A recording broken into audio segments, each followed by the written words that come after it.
الحمد لله رب العالمين والصلاة والسلام على رسول الكريم وعلى آله وأصحابه ومن استنى بسنته إلى يوم الدين.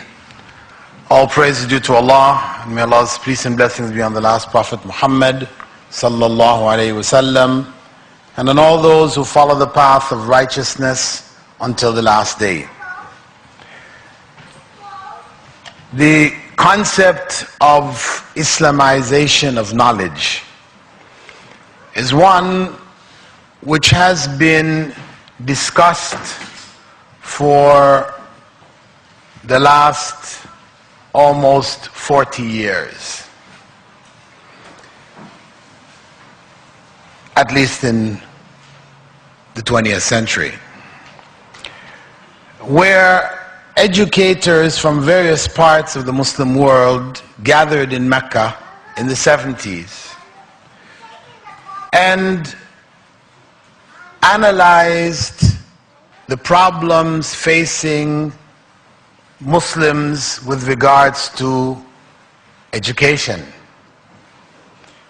They looked at existing models and discussed Islamic requirements, and they wrote about the need for Islamization of knowledge as it is conveyed in the educational institutions.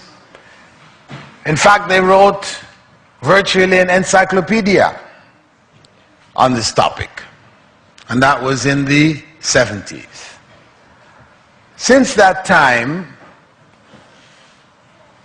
a number of Islamic schools have arisen in Muslim countries, in the West in particular. And those numbers have been increasing exponentially till we have now in the UK, the US, Canada, Australia, South Africa, thousands of Muslim schools. Though these numbers are still not sufficient to provide proper education for the ummah of these areas, it is a major effort in that direction. And there is no doubt in the minds of those who are knowledgeable that it is the right of every Muslim child to be educated in Muslim educational institutions. That is their right. It is fundamentally haram to put our children in non-Muslim schools. I know this is something which a lot of people who have chosen to emigrate to the West find very difficult to swallow, but it is the fact. People might have excuses, and perhaps these excuses might be accepted by Allah, and perhaps they might not. But it is because education is primarily the responsibility of parents. It is primarily the responsibility of Muslim parents to educate their Muslim children. The issue of school is something which came along. That's why you don't find any writings from the early generation where they discuss this point, because it wasn't a point of discussion. the early scholars of the past, whether it was Imam Malik or Imam Shafi'i, Imam Sufyan al-Thawri, etc., you hear them talking about their mothers. Their mothers taught them the memorization of Quran. Their mothers taught them fiqh. Their mothers taught them hadith. Yes. They were taught in their homes. That was the norm. As schools arose in Muslim lands, naturally, those who taught in the schools were Muslims. So there wasn't any point of discussion. Should our children go to Muslim schools or non-Muslim schools? That wasn't a point of discussion. So it is only in our times, after the colonial era, etc., where this has become an issue. And the bottom line is that every Muslim child who goes into the non-Muslim educational system, and whatever Islam they had when they went in is neutralized, confused, lost by the time that they graduate, Allah will ask those parents about what they did. Allah will ask them. Prophet Muhammad ﷺ said, "Kullukum ra'in wa kullukum mas'ulun an ra'iyati." Each and every one of you is a shepherd responsible for his flock. The man is responsible for his wife and the children of his home. The wife is responsible for the children of the home. So, mas'ul means you will be asked, accountable. So every child who goes astray, destroyed Islamically, spiritually, by the system, the individual family will be asked. Because for them it was fard ayn to put the child or to educate that child Islamically. It was fard ayn for them. Then the community as a whole will be asked. Because it is the responsibility of the community to establish Islamic educational institutions. And this is fard kifaya on the community. If some of the community undertakes that job, challenge, and establishes a school, then the responsibility is removed from the rest. That is if sufficient schools are established to handle the needs of the Muslim community. But if they're not sufficient, then the obligation remains on the community. That is the fact that we live with. A sin which the community carries for being negligent in this matter. But for those who are actively involved in the educational process, we are faced with other challenges.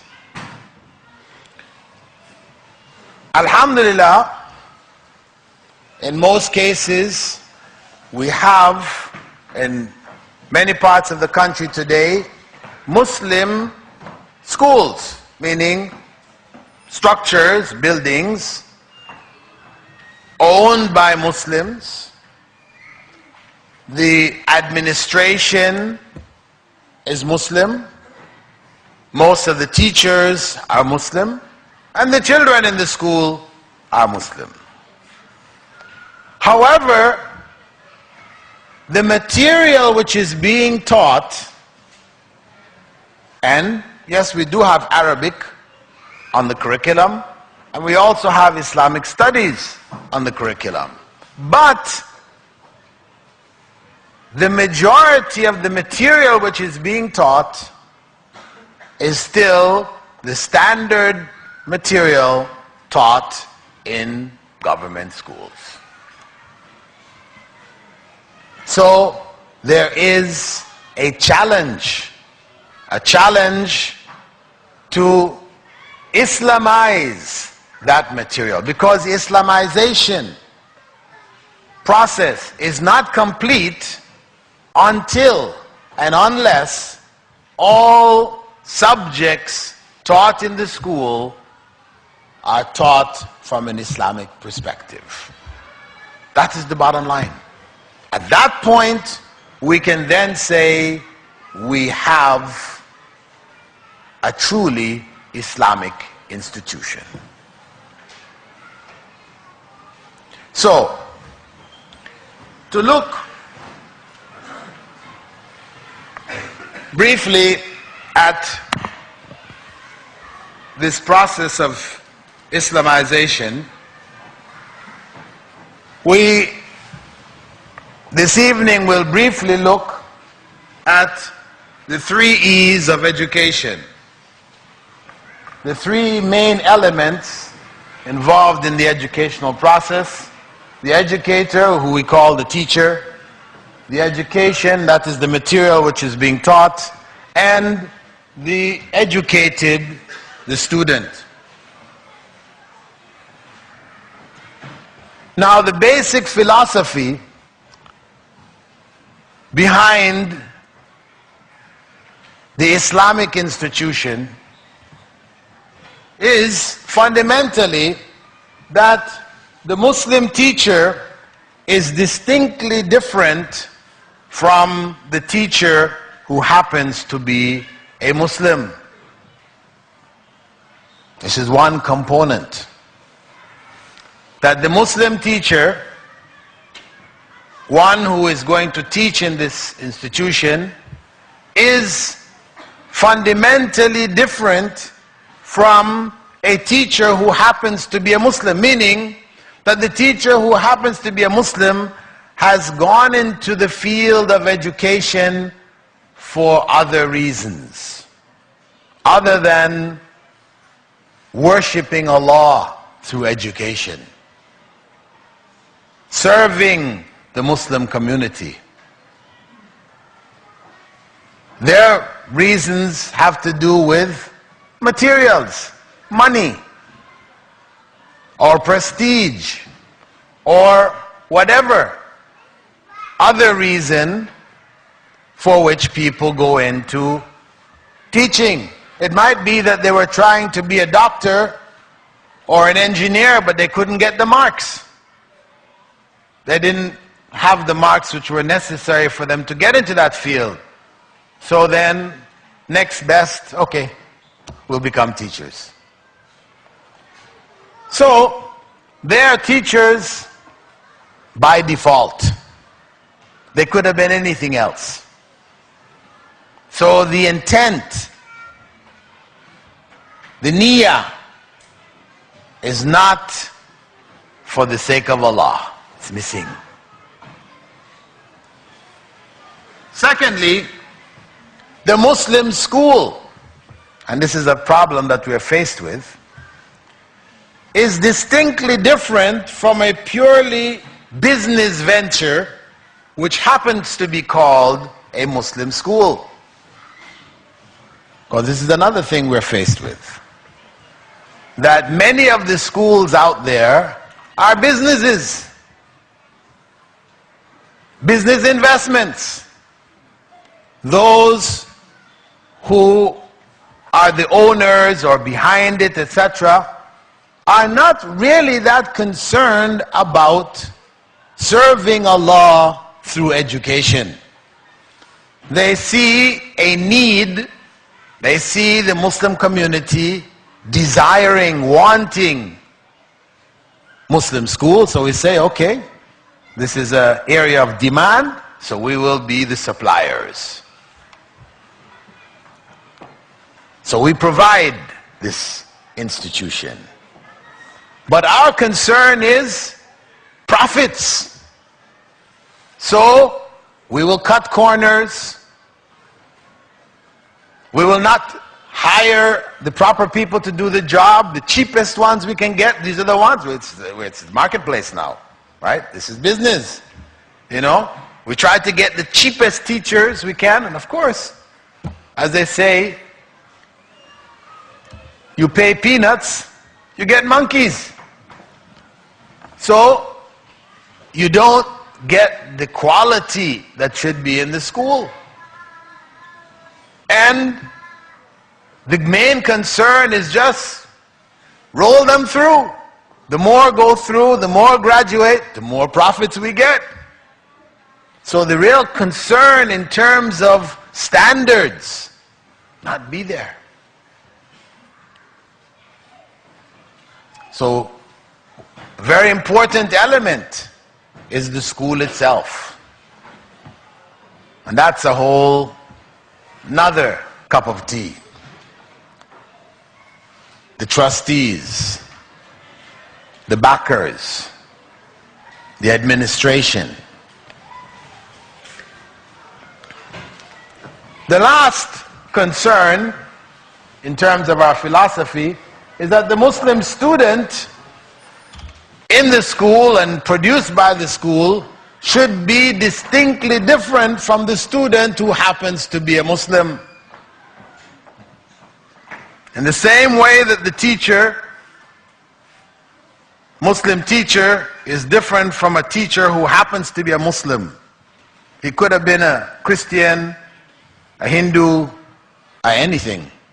Similarly, the Muslim student studying in the school, graduating from the school, should also be Muslim first. He should not be a student who happens to be a Muslim. He could have been anything else. Meaning, his character, her behavior is no different from the non-Muslims in their schools.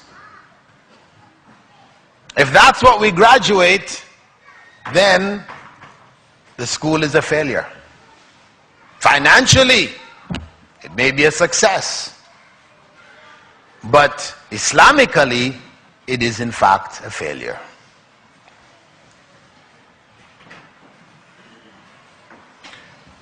If we look at the educator, the first of the 3 E's that we spoke about in the beginning, the basic qualifications will not differ from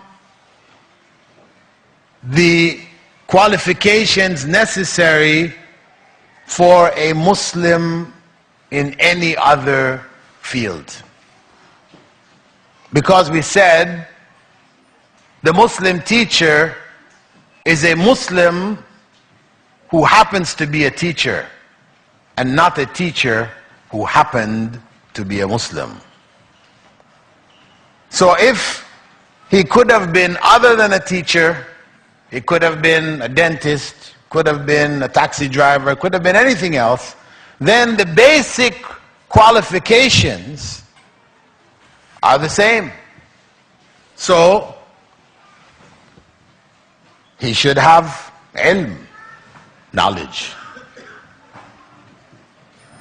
He should have iman, faith.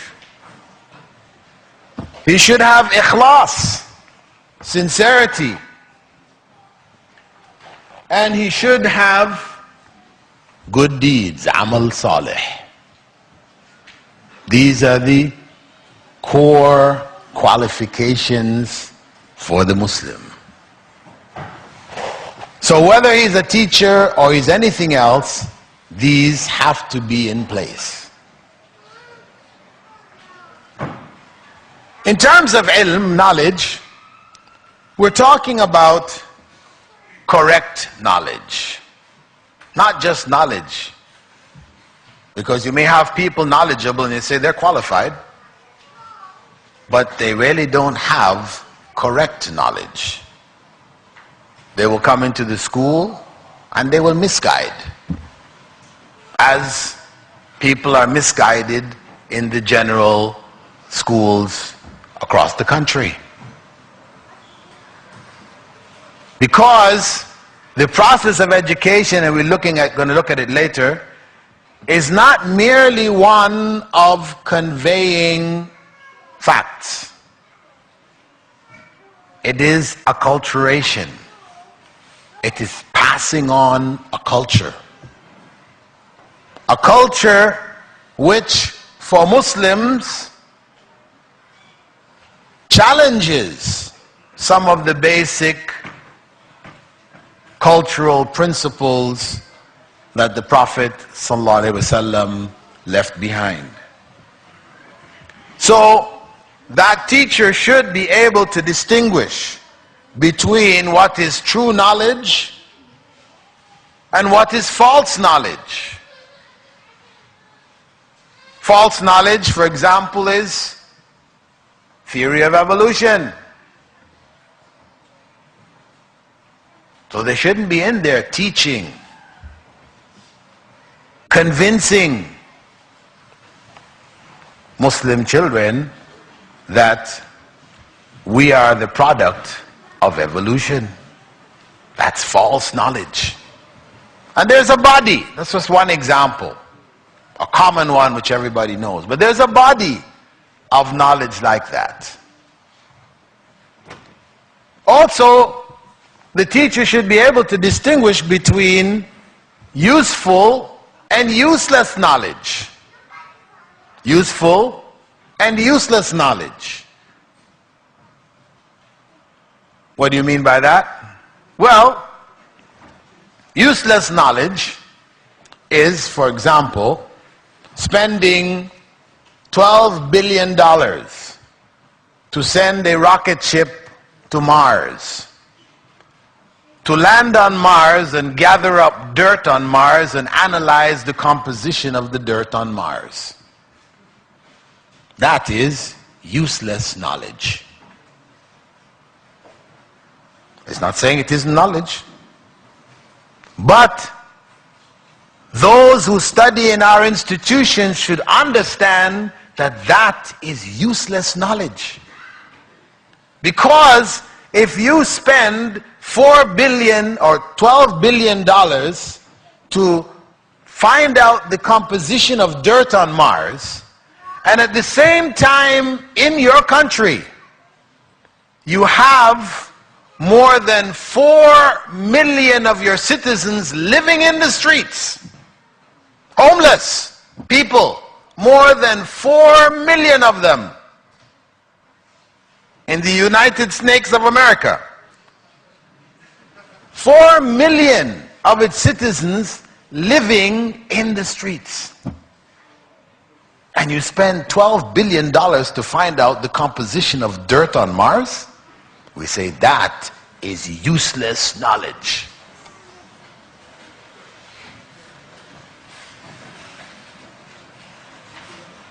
So, the teacher has to impart that. These are principles which are based on the guidance of Prophet Muhammad sallallahu alaihi wasallam. He used to make a dua, Allahumma inni a'udhu bika min ilmin la yanfa'.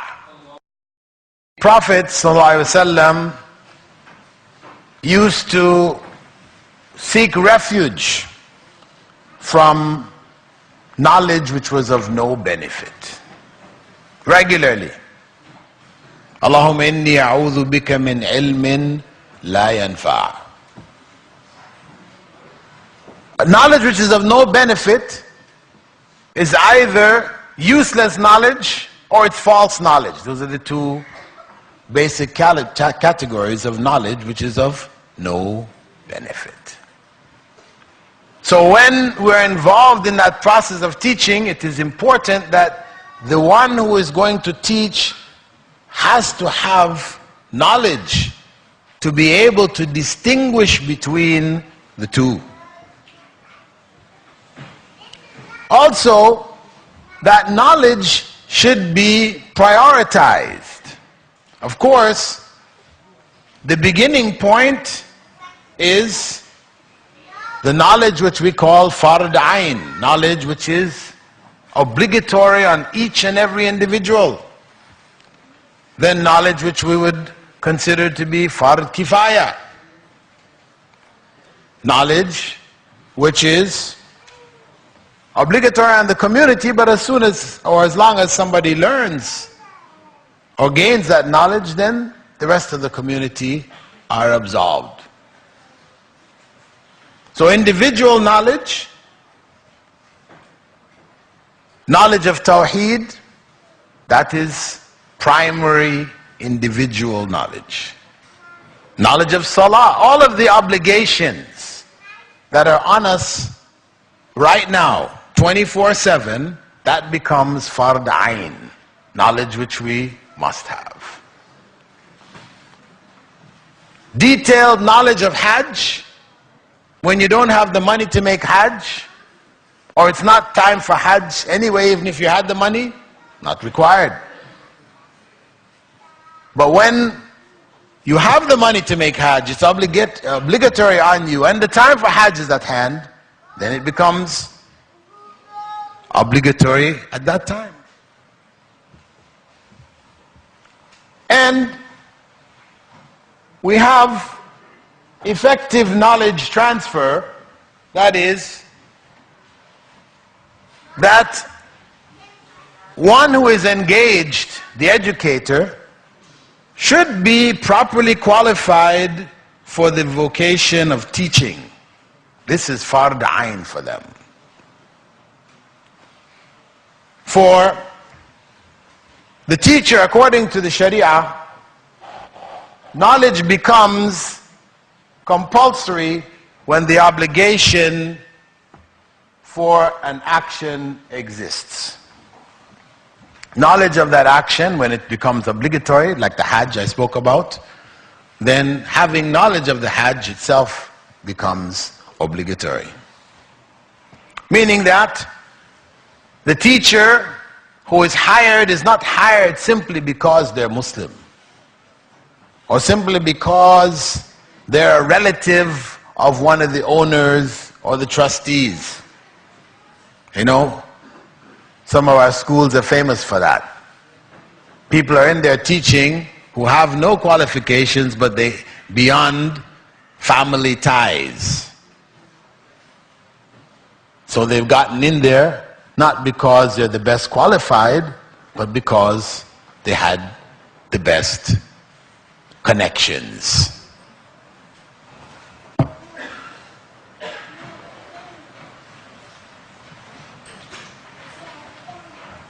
The second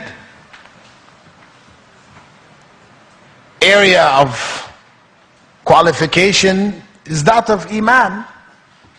Iman, as we all know, the 6 pillars of Iman that Prophet ﷺ left behind. Each educator should have clear knowledge of it. Not just to be able to rattle it off, but to really understand what the pillars of Iman are. And what is the impact that these pillars should have in our lives. Meaning, it has some consequence. There is a realization of these pillars actualized in our day-to-day lives. A person who really knows their Islam.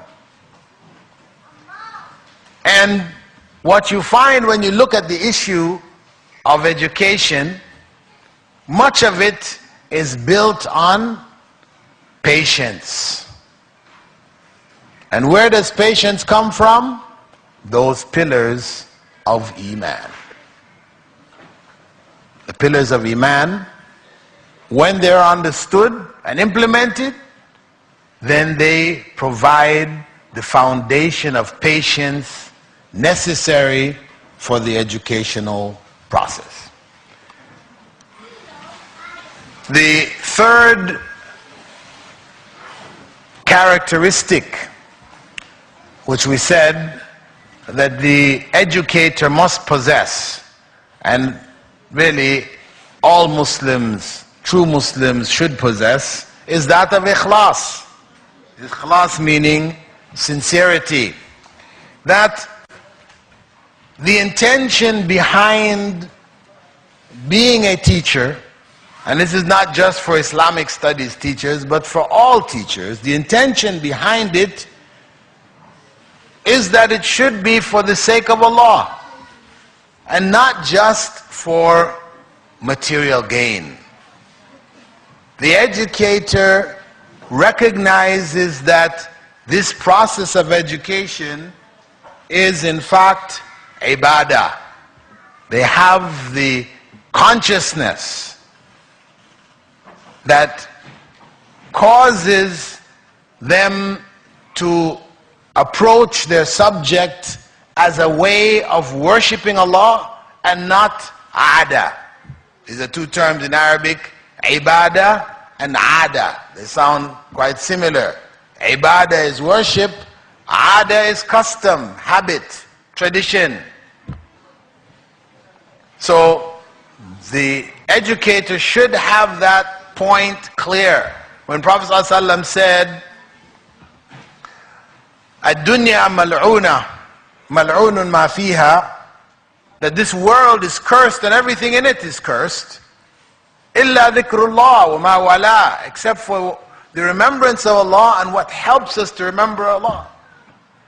Wa aliman wa muta'allima. And the teacher, one with knowledge, and the student. Now this relationship, teacher-student relationship, is a holy relationship. It is a sacred relationship. It is one which the Prophet ﷺ said is the truly blessed relationship in this world. The teacher and the student. So when that teacher takes that profession, chooses that profession in life, he or she chooses it believing that this is something pleasing to Allah subhanahu wa ta'ala.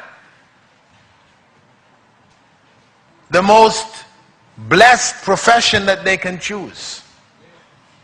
Because the Prophet ﷺ put his seal of approval on it.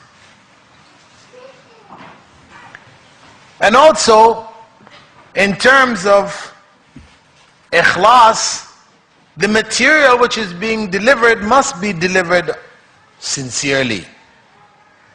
As they say, teaching from the heart reaches the hearts. If we're really teaching from our heart, then we can reach those people who are teaching, the children, young people, etc. But if it's just from our lips, it's just a routine, it's something we do, we've been doing it for the last so many years, and it's just we're on automatic pilot, you know. We just come in, we do it, we're out. And we're just thinking about the paycheck at the end of the month, that's it. And who is it going to reach?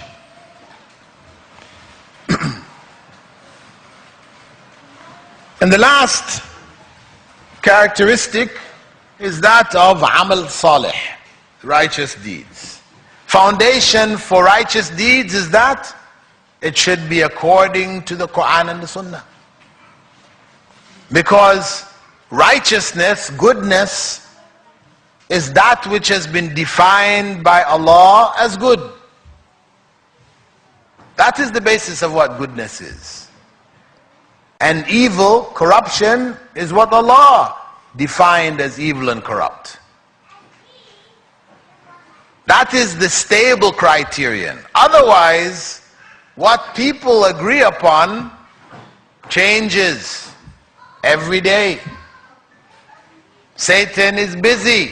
I just finished giving a 2-day, 10-lecture seminar in the north, in Huddersfield, on Satan and his tricks. And one of his tricks is to make good look bad and bad look good. So those societies that have abandoned divine revelation as the basis of defining for them good and evil, they're lost. What was evil yesterday is good today.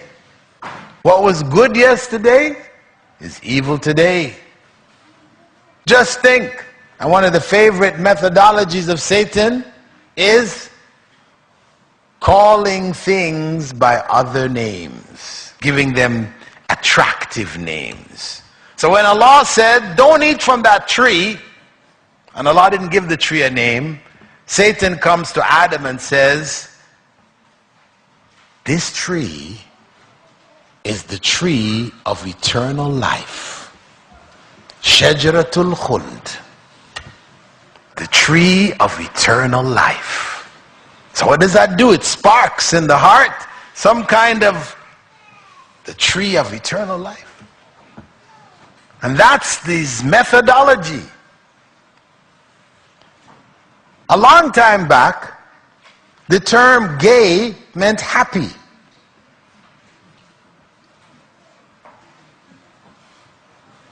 Now, there's a bunch of people that they call gay,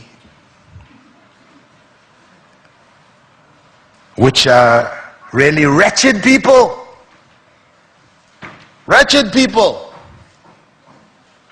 Gay is a misnomer. Interest used to be called usury. Usury has a kind of a nasty sound to it. Usury, you know. But interest, it's interesting. It's nice. So, the foundation for righteous deeds has to be revelation. And our basic source of revelation is the Quran and the Sunnah. And the pillars of righteous deeds, for that, the deeds done according to the Quran and Sunnah to be accepted by Allah, one, they have to be correct deeds, being done correctly, and two, they have to be based on sincerity. And for the teacher, the educator, righteous deeds should be by example. We want to teach the children righteousness, then we should be the example of righteousness. Be what we want them to be. Because if we're not, then they won't be.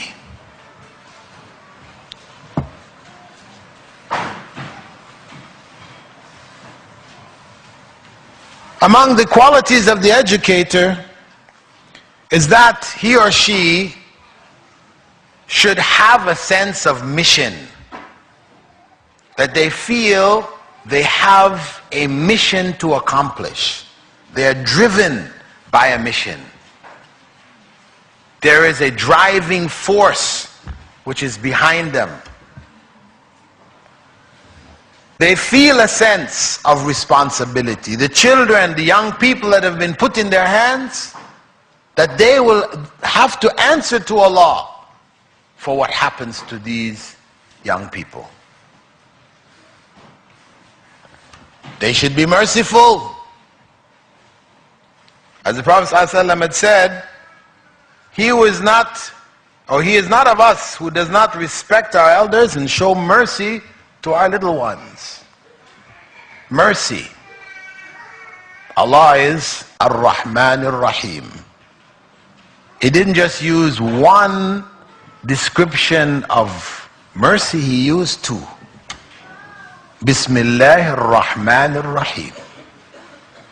Stressing the importance of mercy. And as the Prophet ﷺ also said, Man la yarham, la yurham. Whoever doesn't show mercy will not receive himself or herself mercy from Allah subhanahu wa ta'ala. So, that quality of mercy is essential. When we read about what happens sometimes, different places, in schools, where people take this as a job. We find them doing things to children, things we cannot imagine, because there is no mercy in their hearts. It's just a job. You read about these people who are being jailed now. 10 years, 30 years, 50 years ago, they were in charge of young people. And they abused them in unimaginable ways. And we wonder, how could people do these things? No mercy. There's no mercy there.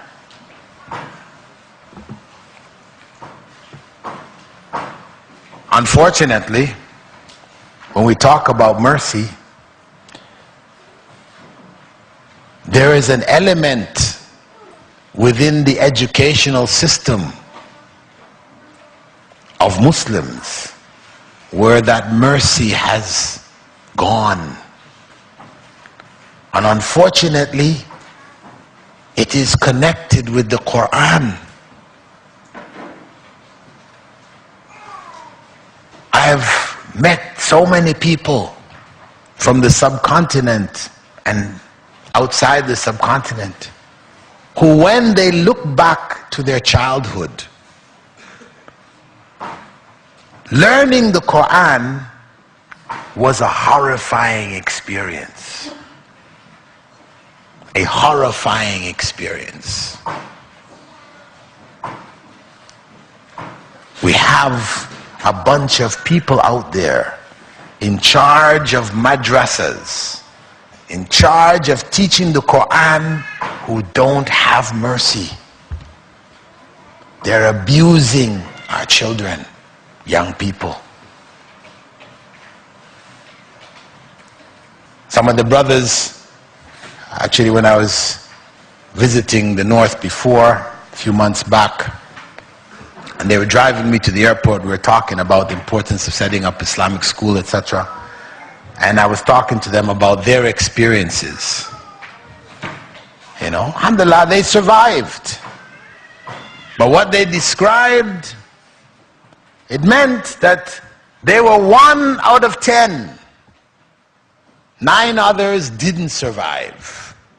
Their Islam destroyed. The Quran had no meaning in their lives. Why? Because that Quran teacher used to beat them and beat them and torture them. We talk about Guantanamo.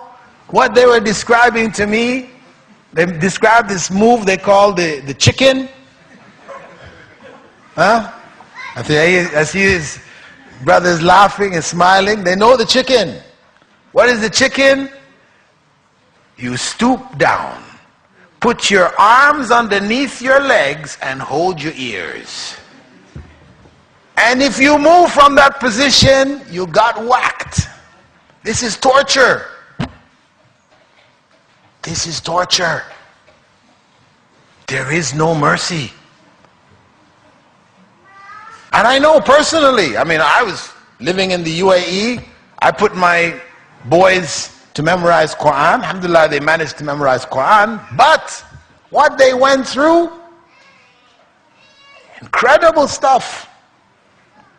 Same things. Tortured. And of the group that went through and memorized Quran, most of them forgot it after they came out. They did it, their parents wanted them to do it, so they did it, but they were tortured in there. And when I taught school in Riyadh, Saudi Arabia, in an English medium school, I taught Islamic studies. Most of the teachers on staff were non-Muslims, with the exception of the Arabic and Quran department and me teaching Islamic studies.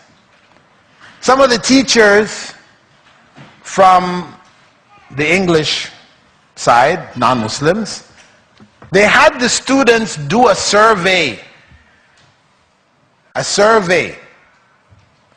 to find out opinions of the students, training them in survey taking, etc. But in the survey, they were asking the students which was their favorite class and which was their most hated class. And you know what? The most hated class was Quran and Arabic. Most hated class. Favorite class was English, maths, these non-Muslims. Why? Because of the lack of mercy. Teachers not properly trained. Yeah, they spoke Arabic. Yeah, they memorized the Quran, but they weren't trained in child psychology, and they lacked that mercy. Their opinion was, it's good enough for me. That's how I was raised, and I'm okay. It's good enough for them. But this is not education. It's miseducation.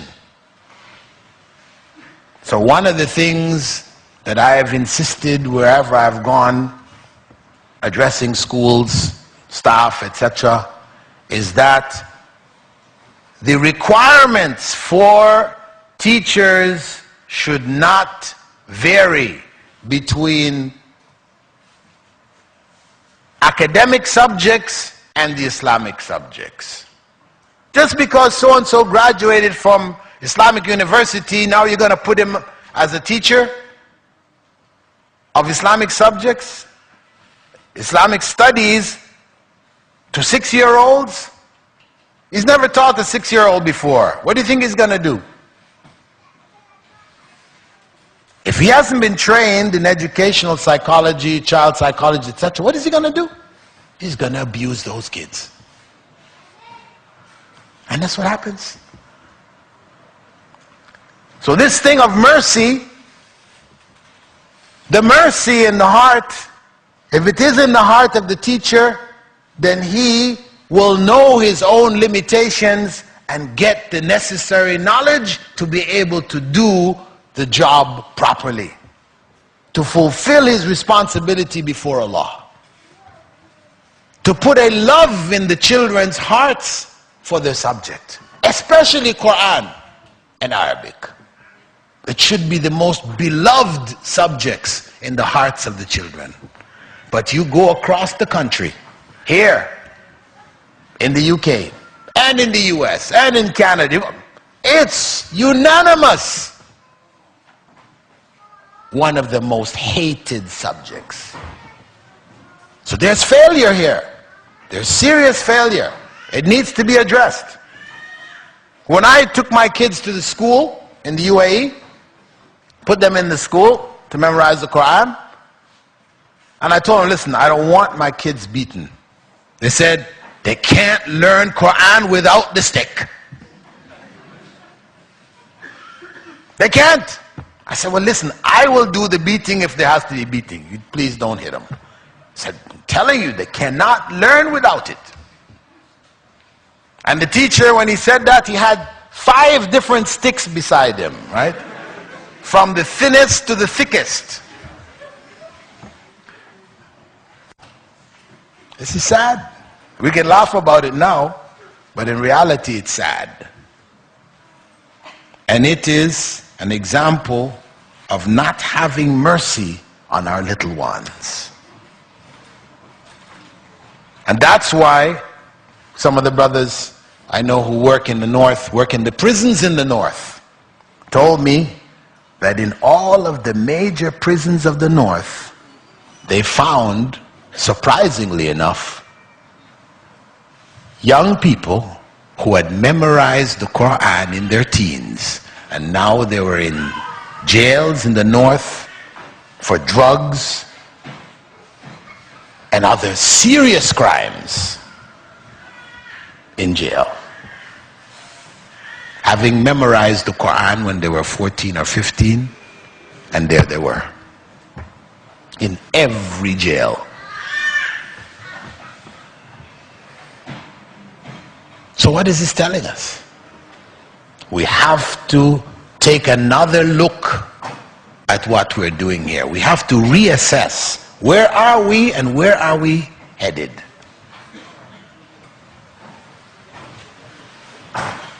Justice. There should be, among the educators' qualities, justice. The children shouldn't feel that they are unfair. It is the nature of people to favor some over others. But the teacher cannot afford to do that. Cannot afford to be seen as favoring some over others. We want them to be just. We want them to graduate with a firm sense of justice. Then we have to show it to them. We have to be just in our dealings. And of course, care and concern.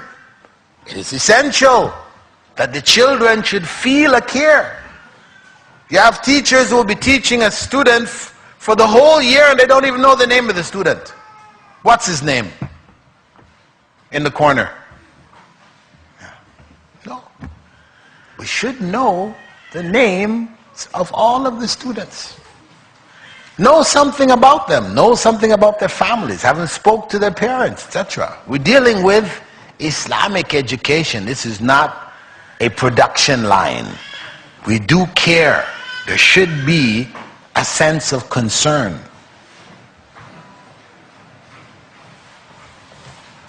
And of course, we should approach education, the process, according to a plan. We should have a clear plan. They have lesson plans. A lot of people just neglect them. Lesson plans, yeah. I know my subject. But what happens is that if you don't really make lesson plans and look what you're doing really, then you just keep doing the same thing over and over and over again. You don't improve. You don't build. So you just get into a rut.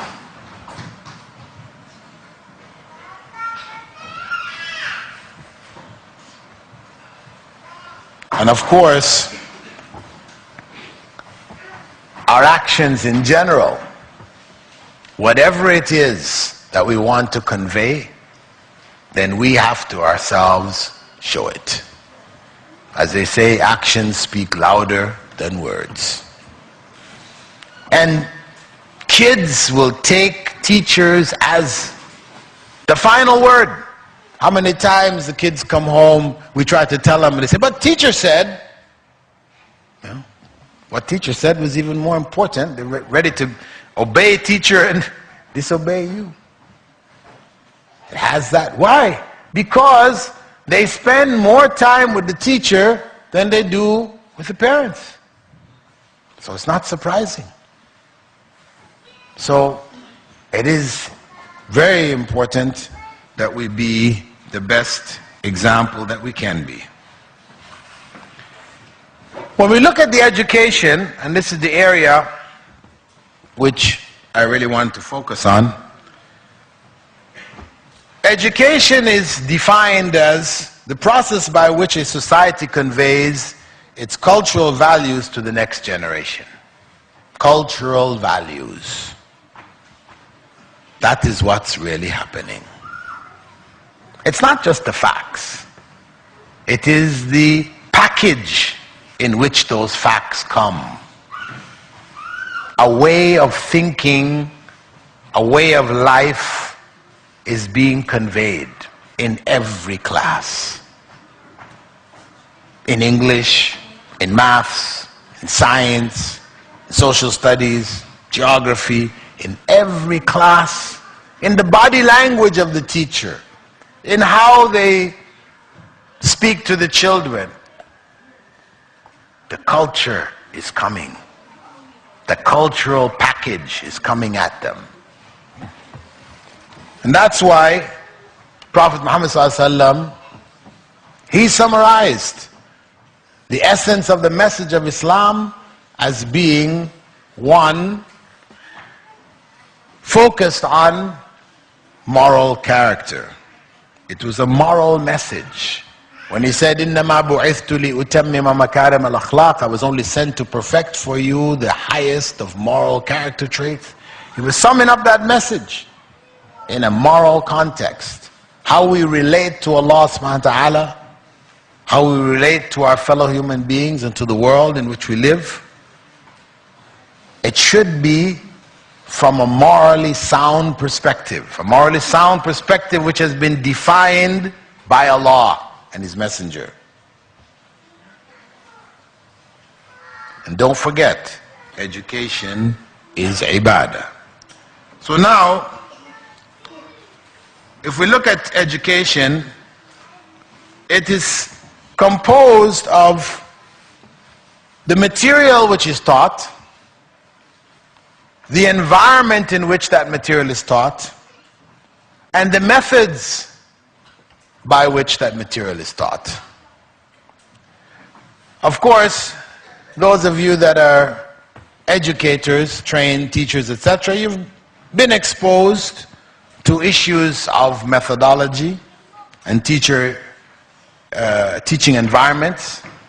So what I'm focusing on this evening, because it's not a class in teaching methodology, but one in which I'm hoping that you will reflect along with me about the need for moving our schools up another notch. And that especially is in the area of the material which is taught.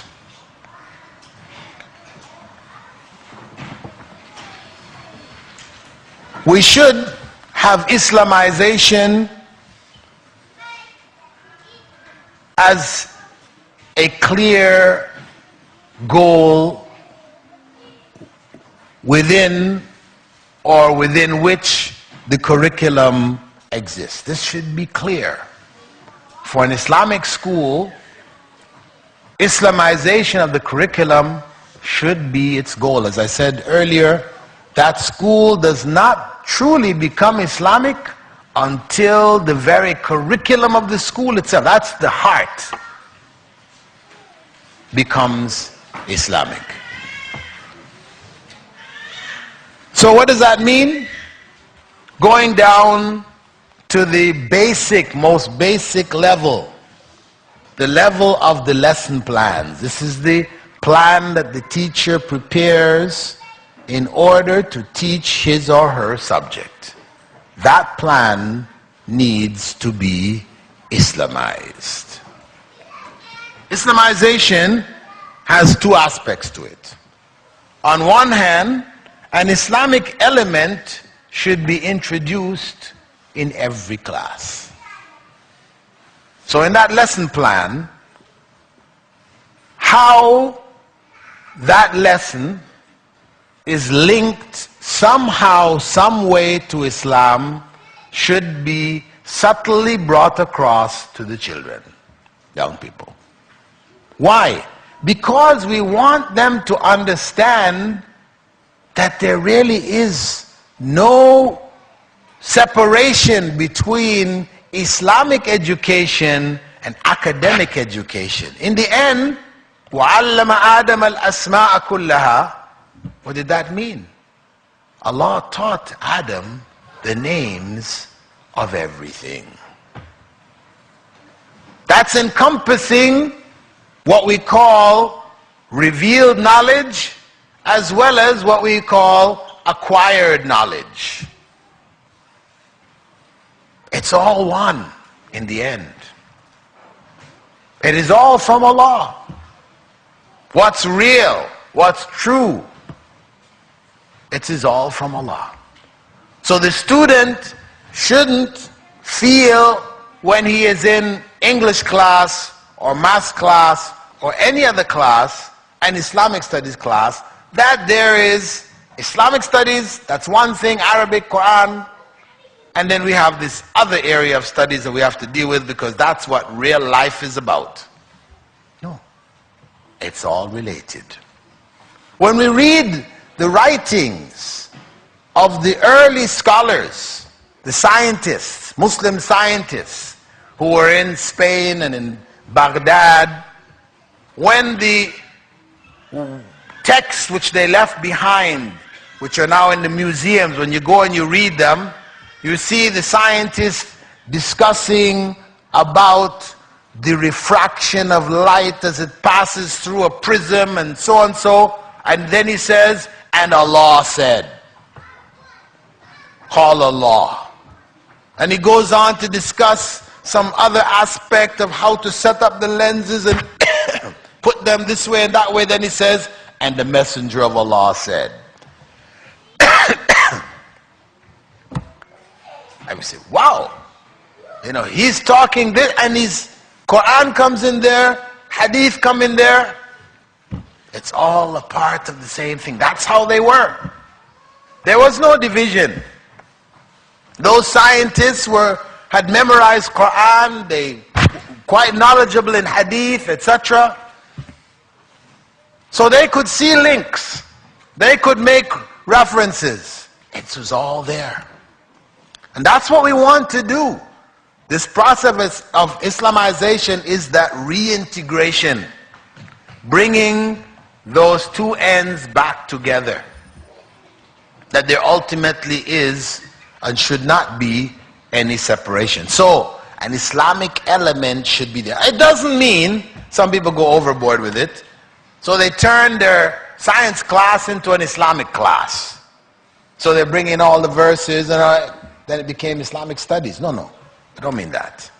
Islamic studies, the focus is fine. You're teaching science, you teach science. But the science is related. There are implications. There are relations, connections that you make. You help the child to understand. And when you're speaking about the thing, you say, and Allah created it that way. It didn't just say nature.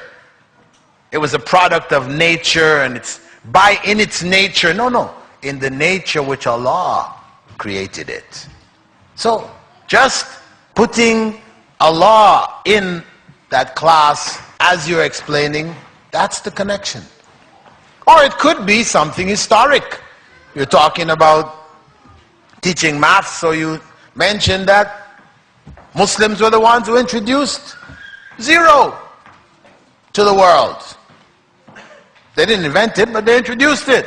Took it from India and developed it and presented it. And the very numbers that we call Arabic numerals were Arabic numerals from Muslims.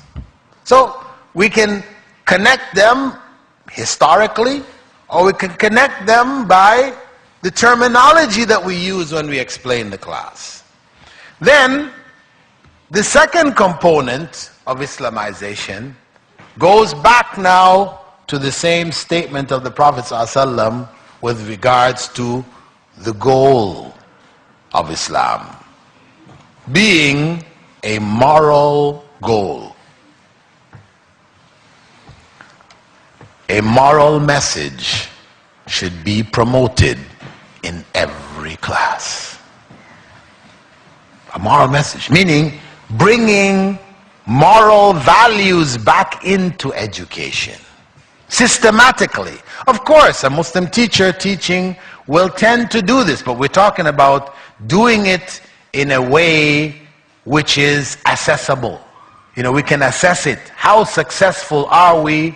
Where have we failed, etc. It can be done systematically. That's why we talk about lesson plans. It needs to be there in the lesson plans. How do you do it? I mean, the average teacher says, okay, moral message now. How are we going to put a moral message in this? Well, the simple solution is we sit with, because the teacher has to have resources. Whether it's from the Islamic perspective, they need to get, I have a subject, I'm teaching about the leaf. They will go to Islamic studies department, they say, what verses in the Quran, what hadiths talk about leaves, give me them. Okay? After you have all the verses and the hadiths, then you look at what you have to teach and what is relevant and useful, you can include in the course of the class. So you have to have some resource persons. There are books which are out now on Muslim inventions. You know, some very good books have been done. All the Muslim scientific contributions to human civilization, etc., has been done in huge volumes. So they should be there in the schools, accessible to the teachers. Similarly, when we have to deal with the moral side, we need the benefit of those who specialize in this field. Child psychologists, Muslim child psychologists, who can then identify for us what are the moral issues for 6-year-olds, 8-year-olds, 10-year-olds. They give us the lists. Then the teacher only has to choose one. Out of, they get a list of 10, right? Every class they have to include one. Maybe that one is included in more than one class. But you have 10 you need to indoctrinate the children with. So every class has a moral message. Now, how is that done? It's not done by beginning the class, kids, today we have a moral message which is don't steal. No. That's not the way it's going to be done. That's not the way to do it. It has to be subtly worked into the class. Either the subject you're actually teaching has some way that you can include it subtly without the kids realizing he's teaching us a moral message. No. Or it is something you can draw from the things that the children do in the class. Sometimes you can just being themselves, you know, you can find the spot and say, this is not a good thing. The children have actually done it. And you can clarify, use their behavior to correct their moral character. And this is something which should be required of every teacher. Even the physical education teacher. That is what? Physical education, the sports teacher has to do this? Yes. Very important. Because the worst behavior of the kids come out when? In sports. Isn't it? That's when the worst behavior. Cursing each other, you know. You let the ball in the goal, what do you do that for? You know, blaming, you know what happens? So that is the best time to correct them. Catch them at play, at their worst, and correct them. That's why the sports teacher is key in this process. Key. But most schools don't even think about introducing Islamic element in sports. As long as their aura is covered, khalas, done. Aura covered, okay. Then they can do whatever. And this issue of the moral message, it goes even over to Islamic studies. That Islamic studies teachers should be thinking in that way also. Not just giving them the seerah of the Prophet ﷺ, they know his life and they memorize his life. No. What are the moral messages which are appropriate for those children that should be taught in every class? And that's what we need to produce. A truly Muslim graduate. And that product will have an impact on the society that we can hardly imagine. We want to give dawah here. This is the most powerful way to give dawah. We show them what Islam can do for us. Every society, of course, they have their attitudes, they have all the other things that are out there, against Islam and all this is going on. But in the end, respect will be there when they see the quality of our graduates. When they enter into the workforce, etc., it will speak. It will speak in a way that we haven't spoken. So this is the challenge which is before us. To bring about a change, bring about something really radically different here in the area of education. And just to touch on a few points, there's a lot that can be done. This is normally a workshop done for a few days and a number of sessions. I'm just piling all of it in here at you. But just touching really the most important aspect. I wanted to just give you an idea, because some people, even after hearing that, how many of you here are teachers? Put your hands up, please. Teachers, school teachers. School teachers? Right. I was hoping actually there would have been more, because this is really focused more on school teachers, but the rest of you anyway, it's something that you can apply in your own life, or if you're working with schools and you're connected with the schools, that you can try to encourage them to take this new approach. Anyway, usually people, school teachers, when this is presented to them, they said it sounds very nice. However, the question is, how do you Islamize mathematics class? I got to teach the students 2 + 2 = 4. Tell me, how do you Islamize it? How do you give a moral message in 2 + 2 = 4? So, I just have a few lesson plans, summarized lesson plans, for a few subjects with some of the teachers, and I asked them to present, to put forward, and we critiqued different lesson plans from different subjects, different groups. Just as examples for you, so you can know that this is something feasible, and I'm not talking, from just theory and wishful thinking.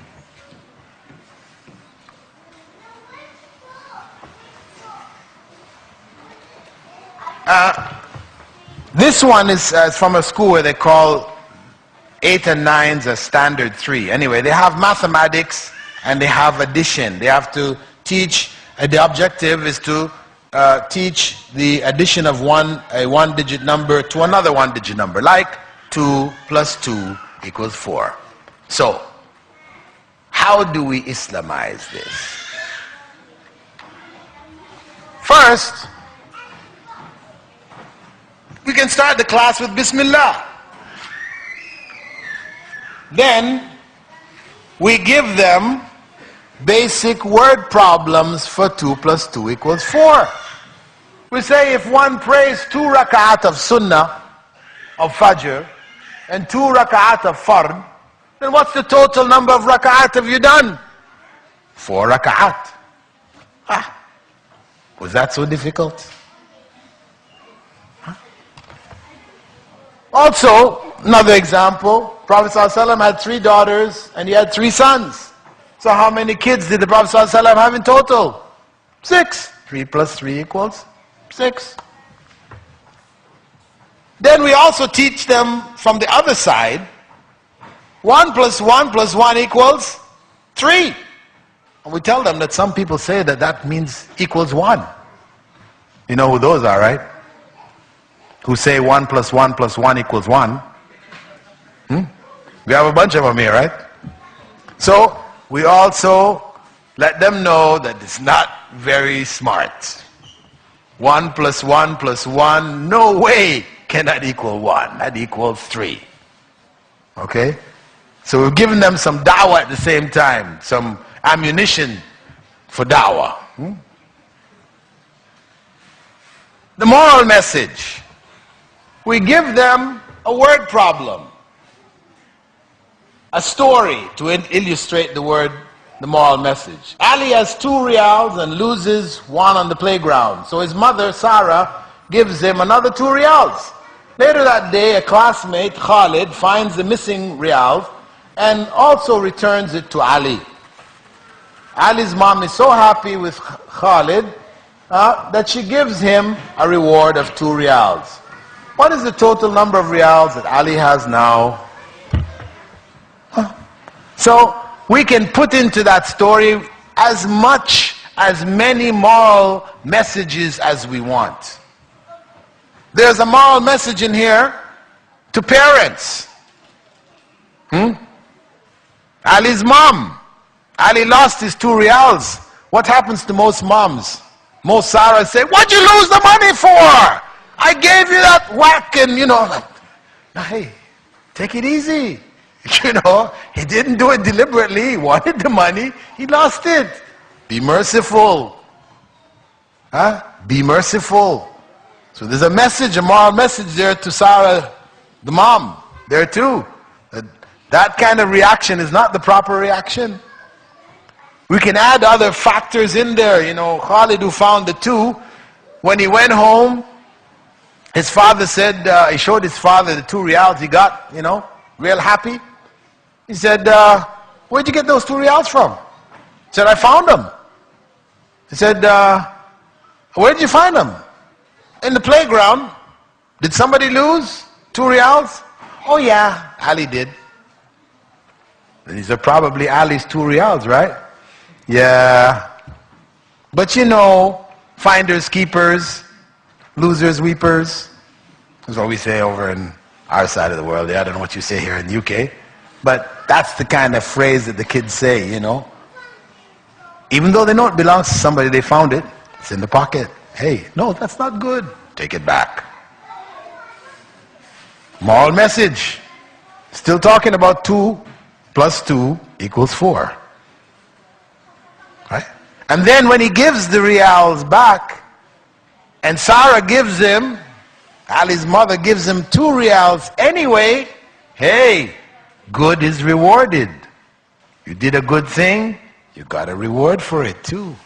So all kinds of moral messages can be sent in there. Right? So you understand what I'm saying here? That we don't put it out of the realm of possibility that we can Islamize every single lesson that we teach in the school. There's no reason why not. But of course it requires effort. It's not an easy job. And really, if teachers are not committed, they won't do it. They won't do it. I've set up a website called curriculumislamization.com. And it is an open website for teachers around the world who are committed to this idea to share their experiences, what they've done, benefit from what others have done, because, of course, every country has its own national curriculum. Maybe they have more than one national curriculum. But in the end, everybody teaches 2 plus 2 equals 4. So what can be shared is the core, which is everybody's teaching it. Now, you can't set one curriculum for everybody. As much as it would be nice, it could be simplified like that. What it means is every country has to develop their own Islamized curriculum. But we can benefit a lot from the experiences of others. Okay, anyway, for those people who are interested in working towards this type of an effort, you may contact me at Bilal17 bilalphillips.com. And I will forward you on to those that are working on the website and to the other teachers in the other institutions that I've been working with. Inshallah, just try to be a middle person to help bring you all together to work on this. I mean, of course, I am also helping with it in terms of overseeing how the Islamization process is going on. So there are other examples here, but time doesn't permit for us to carry on